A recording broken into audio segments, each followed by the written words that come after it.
गुरुदेव, एक प्रश्न पूछ सकता हूँ? अवश्य। क्या असुरों का वध ही एकमात्र विकल्प है? क्या उनके हृदय को परिवर्तित नहीं किया जा सकता?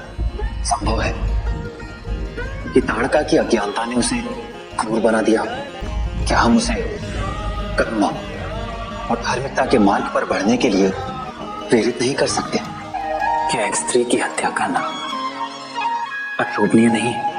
अवश्य है, किंतु कैसी स्त्री है ताड़का? क्या उसमें दया है, करुणा है, अनुकंपा है? कैसी स्त्री है वो जो निर्दोषों की निर्मम हत्या करती चली जा रही है, केवल अपना वर्चस्व स्थापित करने के लिए? किसी की हत्या करने से पहले सोचती तक नहीं है। तुम्हारा धर्म है इस आतंक से, इस अत्याचार से लोगों की रक्षा करना। ताड़का क्षमा और दया के योग्य नहीं है किसी भी तर्क के आधार पर। उसके विनाश के अतिरिक्त और कोई विकल्प नहीं है हमारे समक्ष।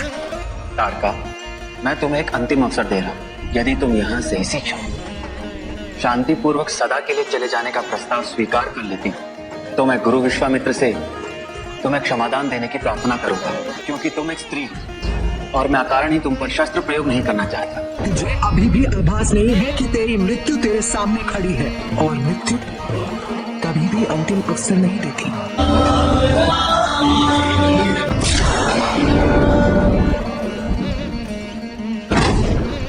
क्या हुआ राम भैया, अपने विजय से प्रसन्न नहीं है आप?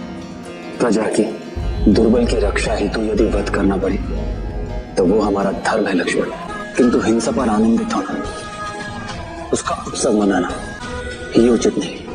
मैंने आज पहली बार एक स्त्री का वध किया और इस बात की मुझे कदाचित प्रसन्नता नहीं। न पुरुष न स्त्री, न बड़ा न छोटा, न देव न असुर, आतंक फैलाने वाला एक आतंकी ही होता है राम।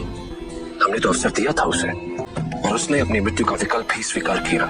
गुरुदेव, मैं चाहता हूं कि ताड़का का अंतिम संस्कार हो।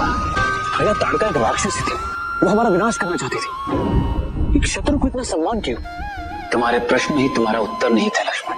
तुमने कहा वो राक्षसी थी, हमें मारना चाहती थी, किंतु अब वो नहीं। मृत्यु परांत शत्रुता कैसी?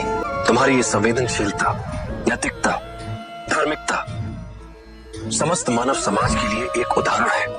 यदि सभी मनुष्य तुम्हारे इन गुणों का अनुसरण करने लगे तो मानवता कभी लुप्त नहीं होगी।